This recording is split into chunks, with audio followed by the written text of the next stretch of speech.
अस्सलाम वालेकुम।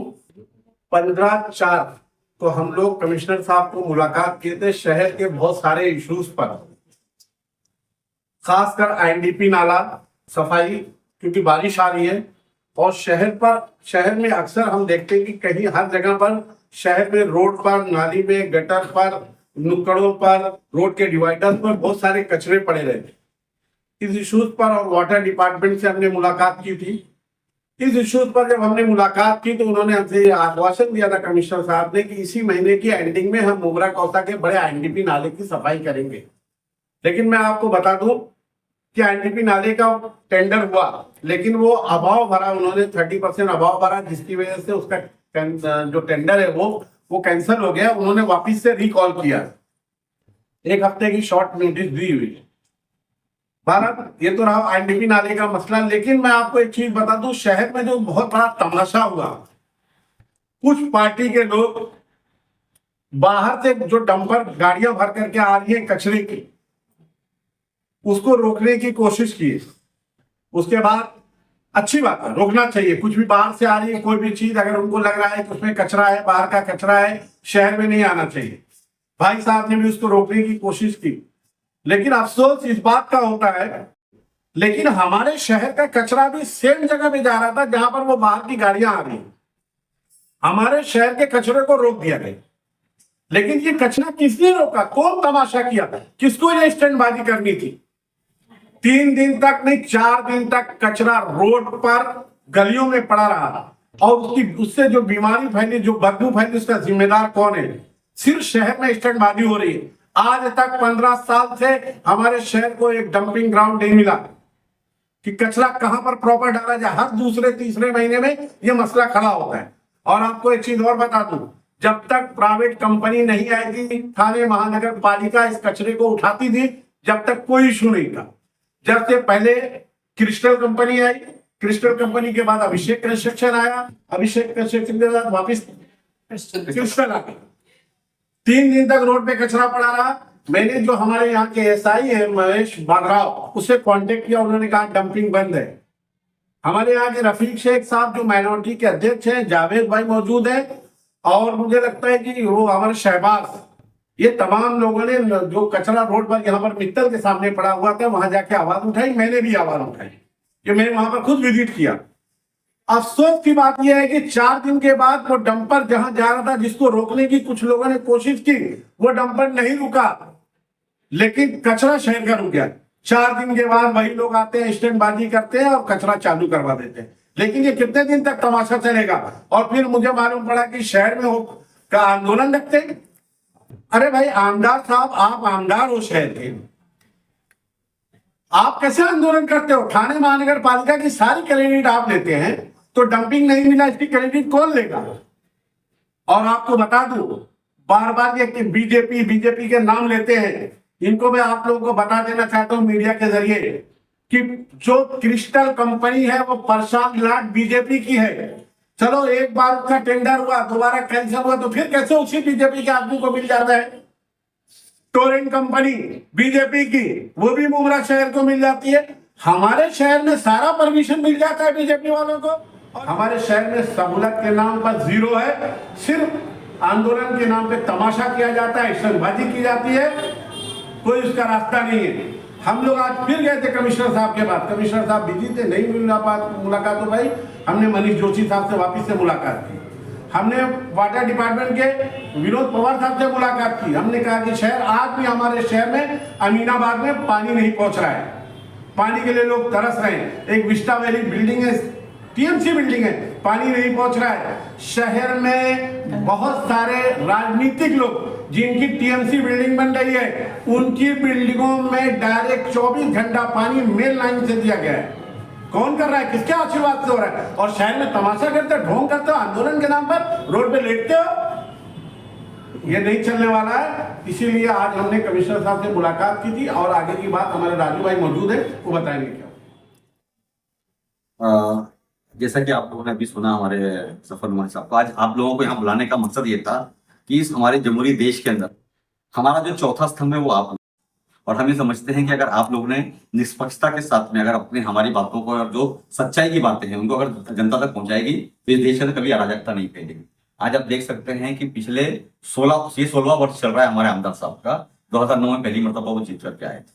हमारे पास एक बहुत बड़ा मसला चल रहा है पानी को लेकर। जब आमदार साहब यहाँ पर पहली मरतबा जीत कर आए थे तो मुमरा के अंदर 45 MLD पानी आया करता था। आज 16 साल के बाद में हमें 51 MLD पानी आ रहा है, सिर्फ 6 MLD पानी पड़ा है। जबकि दीवा के अंदर जब 2009 में पहली मरतबा वहां पर एक आमदार जीत कर आए थे जिनका नाम था रमेश रतन पाटिल साहब, तो वहां पे 9 MLD पानी आ रहा था। उसके बाद में पिछले 15 सालों के अंदर 16 सालों के अंदर 4 अलग अलग आमदार आ चुके हैं। रमेश रतन पाटिल साहब थे, उसके बाद में सुभाष गोयल साहब आए, उसके बाद में फिर राजू पाटिल साहब और अभी राजेश मौर्य साहब आते हैं। 4 अलग अलग आमदार होने के बावजूद आज दीवा जिसकी आबादी सिर्फ और सिर्फ 2.5 लाख के आसपास है एज पर सेंसस 2011 के, और वहां पर 42 MLD पानी आ रहा है। 9 से 42 पहुंच गया और हम 45 से 52 तक नहीं पहुंच पाए। ये किसका फेलियर है? उसी के साथ में आपको एक बात बता दूं कि आज मुमरा कौसा के अंदर आज थाना भी महानगर पालिका के हद में ही आता है। थाना के अंदर 9 प्रभाग समितियां हैं। आप जीवा देख लीजिए, मुमरा देख लीजिए, कलवा देख लीजिए, वाटले देख लीजिए, खोपड़ी देख लीजिए, कहीं पर भी प्राइवेट नहीं, सिर्फ मुमरा ही प्राइवेट क्यों है? इसलिए कि जिस तरीके से दिल्ली के अंदर बैठे हुए जो लोग हैं हमारे गवर्नमेंट बैठे हर चीज को प्राइवेट कर रहे हैं, चाहे वो लाल किला हो, चाहे वो एयरपोर्ट हो, चाहे वो हॉस्पिटल हो, चाहे वो रेलवे हो, उसी तरीके से मुमरा के अंदर हर चीज को प्राइवेट किया जा रहा है। जिस तरीके से टोरेंट को प्राइवेट किया गया, जिस तरीके से कचरे विभाग को प्राइवेट किया गया, और ये दोनों कंपनियां आप लोगों को मालूम होना चाहिए कि इस टोरेंट कंपनी के जो मालिक सुधीर मेहता और समीर मेहता, ये दोनों किसके लोग हैं? इस कंपनी के अंदर सबसे बड़ा स्टेक किसका है? आपको बता दूं, इसका सबसे बड़ा स्टेक जो है वो हमारे इस देश के गृह मंत्री उन्हीं के साहबजादे का है, सबसे बड़ा स्टेक। तो ऐसे लोग तो ऐसा है कि ये समझने की बात है कि प्राइवेटाइजेशन से किसको फायदा हो रहा है, कौन हमारे मुमरा कौसा को बेच करके या प्राइवेट करके उसका फायदा उठा रहा है, ये लोगों को समझने की बात है। और ये मुमरा कौसा के लोगों से हम लोग अपील करते हैं। आज जो हमारी प्रेस कॉन्फ्रेंस आई इसका बहुत बड़ी वजह यही थी कि पिछले 1.5 महीने से हम लोग कोशिश पर थे कि ये साल हमारे जो मुमरा कौसा की जितने भी नाले हैं, नालों की सफाई हमेशा साल में एक ही मरतबा होती है, प्री मानसून। हमने कमिश्नर साहब से जब बात की तो हमने उनसे एक वादा किया था, क्योंकि 2012 का मुझे याद है बराबर से, 2012 में जब पहली मरतबा मैं इसकी पेशकश की थी कि हमारे मुमरा कौसा, क्योंकि जोग्राफिकल जो डेमोग्राफी हमारे मुमरा की पहाड़ी इलाका है और खाड़ी और एक स्लम एरिया है जहाँ पर थोड़ा सा इलिटरेसी रेट ज्यादा है, पढ़े लिखे लोग कम है, लिटरेसी रेट इलिटरेट लोग ज्यादा है। तो होता क्या है कि हमारे पास जो सिविक सेंस है वो नहीं होता है, जिसकी वजह से होता यह है कि हमारे जो नाले हैं तो नालों के अंदर पायलॉन होता चला जाता है। जब हम साल में एक मरतबा नाला साफ करते हैं तो हमारे नालों के अंदर 4-4, 5-5 फुट जो है वो कचरा और रैबिट होता है। उसके अंदर लोग अपने गद्दे फेंक देते हैं, फर्नीचर फेंक देते हैं। तो हमने कमिश्नर साहब से एक बात कही थी, हमने कहा था कि सर हमारे मुमरा को as a pilot project Mumbra में 2 मरतबा सफाई कीजिए। और मुझे बराबर याद है उस वक्त के जो हमारे कमिश्नर थे, मेरे ख्याल से शायद आर्य राजीव साहब थे, असीम गुप्ता साहब थे।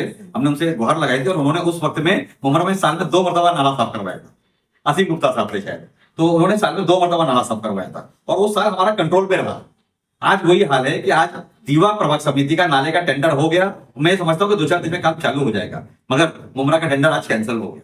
इसलिए कैंसिल हुआ कि कॉन्ट्रैक्टर ने 32% अबव भरा, 32% अबव भरा। अब उसको कैंसिल करने के बाद में मैं समझता हूँ कि 10 से 15 दिन और लग जाएंगे उस नाले के टेंडर को वापस वर्क ऑर्डर पे तब्दील करने के लिए। रीटेंडरिंग होगी, 7 दिन का टेंडर कॉल किया जाएगा, फिर उसके बाद उसको वर्क ऑर्डर देने में 4-5 रोज चले जाएंगे। तो हमारा नाला सफाई होगी कभी? बारिश के वक्त में होगी। तो ये मैं यही कहना चाहता हूँ हमारे मुमरा कौसा के लोगों से कि हमने एक आमदार चुन करके दिया है। आज आपको मालूम है कि हमारी महानगर पालिका जो है वो 5 मार्च 2022 से डिसॉल्व हो चुकी है। हम जितने भी एक्स नगर सेवक हम आपके लिए गाली खाते हैं, लोग हमारे पर तोहमत लगाते हैं कि बीजेपी के साथ में जुड़े हुए। हम बीजेपी के साथ में नहीं जुड़े हुए। जिस तरीके से आपके रहोगे मुसलमान खून बह रहा है, जिस तरीके से हमारे अंदर भी मुसलमान खून बह रहा है। हम हमारी कौम के खिलाफ के लोगों के साथ हम कभी बैठ नहीं सकते। मगर यहाँ की जो विधायक है उन्होंने पिछले दिनों मुमरा कौसा दीवा प्रभाग समिति, मुमरा प्रभाग समिति के नालों का दौरा किया। उन्होंने कहा कि जो है मई के शुरुआत में ही जो है नालों की सफाई शुरू हो जाएगी और कह रहे टेंडर कैंसिल हो गया है। सर मैं ऑन रिकॉर्ड कर रहा हूँ, इसीलिए आप लाइव कर रहे हो। मैं आपको लाइव माध्यम से जो महानगर पालिका के अंदर जो आज हुआ है वो आपको बताना चाहता हूँ कि 32% अबव अभिषेक कंस्ट्रक्शन, संदीप भानुशाली और राजू भानुशाली जो कंपनी है उन्होंने वो टेंडर भरा था और वो टेंडर कैंसिल हो गया, इसलिए कि 32% अबव भरा उन्होंने और उसको रीटेंडरिंग की जाएगी और 7 दिन अभी और लगेंगे टेंडर को फ्लोट करने को, उसको वर्क ऑर्डर देने के लिए। मैं समझता हूँ ऑर्डर होते थे कम 15 दिन चले जाएंगे। तो ये हमारे महानगर पालिका की हिस्ट्री के अंदर जब से हमारी महानगर पालिका वजूद में 1982 से पहली मरतबा ऐसा हो कि मई के महीने के अंदर भी हमारा नाला सफाई का काम शुरू नहीं है। जितने भी हमारे जो गरीब लोग ग्राउंड फ्लोर के ऊपर रहते हैं, जो दुकानदार है बेचारे, जिनके जमीन दुकान जो है जमीन से थोड़ी सी नीचे है, मैं समझता हूँ कि ये सब लोगों को बहुत बड़ा और बहुत ज्यादा नुकसान होने वाला है, सिर्फ किसकी बेवकूफी से, सिर्फ महानगर पालिका की बेवकूफी से। और जो आप कह रहे हैं कि हमारे अवार्ड साहब यहाँ पर घूम रहे थे, मैं एक आपको बात बताना चाहता हूँ कि माननीय श्री जितेंद्र अवार्ड साहब को इस इलाके की जनता ने चुनकर के कहाँ भेजा, महानगर पालिका में भेजा है या स्टेट गवर्नमेंट में भेजा है। आज वो स्टेट गवर्नमेंट के एक इतने बड़े लीडर हैं जिसके अंदर वो 7.5 साल सत्ता में रहे और 6 महीना और 2.5 साल वो मंत्री रहे, 3 साल के वो मंत्री हैं, 2 बार के मंत्री हैं वो। अगर वो चाहें तो आज क्या मुमरा कौशल का डेवलपमेंट वर्क नहीं हो सकता है, क्या हमारा इंफ्रास्ट्रक्चर बिल्डअप नहीं हो सकता है? मगर वो सिर्फ हाथ पे हाथ मेरे लिए हाउसिंग एंड डेवलपमेंट मिनिस्टर थे। अगर वो चाहते तो मुमरा के अंदर ये पानी का मसला हो, चाहे वो हमारे इलीगल कंस्ट्रक्शन का मसला हो, चाहे वो क्लस्टर का मसला, उसको हल कर सकते थे। बोलने को तो बहुत सारी बातें हैं, मगर आज हम सिर्फ 2 ही मुद्दे पर बात करेंगे, एक कचरे के ऊपर और एक पानी के ऊपर, जिसके ऊपर हमने आज विनोद पवार साहब से बात की और हमने उनसे कहा कि मुमरा कौशल में जितनी भी बॉडियां हैं उन बॉडियों की साफ सफाई के लिए फौरन बजटबाजी करने में यकीन नहीं करते, हम दिखावा नहीं करते। जो जिस तरीके से मुमरा कौशल में दिखावा किया जा रहा है, इतनी बड़ी बात आपको मैं ऑनलाइन बोल रहा हूँ कि मुंबई मुलुंड का जो बायो वेस्ट कचरा जो है वो आके यहाँ पे फेंका जा रहा था, डंप किया जा रहा था, उसके ऊपर इन्होंने आंदोलन किया। तो क्या बंद होना चाहिए था? मुमरा कचरा बंद होना चाहिए था, बाहर कचरा बंद होना। इन 16 सालों में उन्होंने क्या हल किया? आज मुमरा का इंफ्रास्ट्रक्चर किधर है? सिर्फ और सिर्फ इलीगल कंस्ट्रक्शन हमें दिख रहा है। तारीख को हम जाकर के जब कमिश्नर साहब से मुलाकात किए तो 2 दिन के बाद हम देख रहे हैं कि जो नाले की मांग हम करके आए कि सफाई की जाए, तो देख रहे हैं कि हमारे आमदार तो पूरे शहर में वही पॉलिटिकल स्टैंड चालू हो गया। अरे सर, मैं आपको एक बात ये पूछना चाहता हूँ, शहर में क्या हॉकर थे? टोरेंट आ गई, बच्चों का प्लेग्राउंड किधर है, डंपिंग ग्राउंड किधर है? कब तक ये खाली नाटक चलते रहेगा, स्टैंडबाजी चलती रहेगी? कब तक चलता? और दूसरी बात ये बता दूं आपको शाहिद भाई, आप बोलते हैं ना कि खासदार भी आपकी जानकारी में है, आपके साथ में है। यहाँ का एक वसूल है कि मेरे बीच में कोई बोले नहीं। जिस तरीके से आपने बजरंग दल के इश्यूज पर बात की, आपको किस तरीके से कहा गया, रोक दिया गया, इसी तरीके से हमारे साथ भी हमेशा ये होता कि कभी बोलो मत, खाली देखो, कुछ कहना नहीं। यही शहर का हाल है। उनके बीच में जो बोलता है या तो उसके ऊपर झूठी FIR हो जाती है, उसकी मिसाल ये देखिए बैठे हुए आप जैसे लोग पत्रकार सवाल करते हैं तो आपको गाली दी जाती है, उनके ऊपर आपके आंख पे आते हैं। यही वजह, इसी वजह से शहर का विकास नहीं हो रहा है। अस्सलामुअलैकुम, नमस्ते। ये हमारे शहर वासियों को समझना चाहिए कि हमारे साथ आज क्या हो रहा है। हम लोग जो अभी शाहिद भाई ने एक सवाल किए कि आप लोग उनके साथ थे, हमारी अलायदगी की वजह यही थी कि हम जनता का विकास चाहते थे, हमारे साथ वालों का विकास चाहते थे। क्यों? क्योंकि हम यहाँ पे रहते हैं, आने वाली हमारी नस्लें यहाँ पे रहने वाली, इसलिए हम चाहते थे कि मुमरा शहर एक अच्छा शहर बने। हमारे जो आमदार हैं उन्होंने 17 साल हो गए, 16 साल हो गए, उसके बावजूद भी आज हमको कोई प्लेग्राउंड नहीं है हमारे बच्चों के लिए खेलने के लिए। अब जो आपने हॉस्पिटल देखा होगा, आए दिन वहां पे कुछ ना कुछ हादसा होते रहते हैं, कितने लोगों की मौत हो गई, लेकिन उसके बावजूद भी आज देखो तो वहां पे फैसिलिटी के नाम पे 0 ही है। योजनाओं में जो काम हमको कलवा में मिलता था वही काम वहां पे मिल रहा है। उसके बावजूद भी वहां पे जाएंगे। अभी वैक्सीनेशन का जो हमने मैसेज डाला था कि भाई आप लोगों को अगर हज के लिए जाना है तो वहां पे आपको मिलेगा, उस पे भी जाके स्टैंडबाजी किए, वहां पे बताए अरे हम ये करें तो तुम वहां पे फैसिलिटी दो ना, तब हम भी आपका आके स्वागत करेंगे, हम भी आपको मुबारकबादी देंगे बुके लेकर। लेकिन आप जो है चिल्लर काम कर रहे हो, नाले का विजिट कर रहे हो। अरे भाई, नाले का विजिट करके आने वाले कल में आप नाले का पानी जो लोगों के घरों में जा रहा है उसको रोक सकते हो क्या? अभी हमने नजीमुल्ला के साथ में मिलकर जो है अजीत दादा से बजट लाए, जहां पर हमारा एक चरनीपाड़ा का नाला है जिसका कलवट राजू भाई हम लोग सब साथ में ही थे, जितने भी सारे नगर सेवक है हमारे टीम नजीमुल्ला के, सारे लोगों ने जाके वहां पे बजट लाए और अभी वहां का काम होने वाला है इंशाल्लाह हाल फिलहाल में, जिसके जरिए से पूरा चरनीपाड़ा का जो है वो कचरा वहां से साफ किया जाएगा और कलवट बनाकर पानी जाने के लिए रास्ता किया जाएगा। ऐसे कुछ काम करो आप। दरगाह रोड है, दरगाह के बाजू का जो नाला है मयूर भाई, आप लोगों ने सबने मांगनी जो किए थे वहां के लोगों ने, तो वो नाले का काम अभी हाल ही में इंशाल्लाह शुरू हो जाएगा, जो मित्तल से आगे तक चला जाएगा।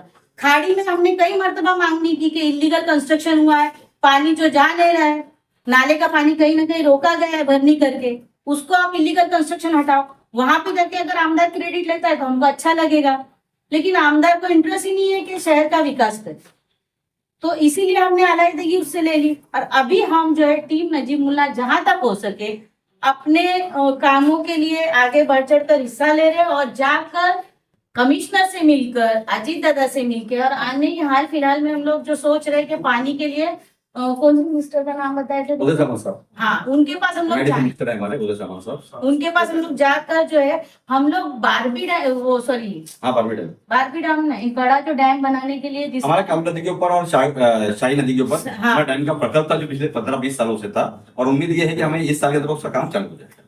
तो उसके बारे में हमने शिंदे साहब से बात की। तो ऐसे कोई बड़े मुद्दे जो आमदार ने लेना चाहिए और उन्होंने करना चाहिए, तो आज हम लोग उनके लिए फॉलो अप ले रहे हैं, और हो सकता है फ्यूचर में ही काम हो और ये नारियल फोड़ने वहां पे जाए, बराबर जी भाई?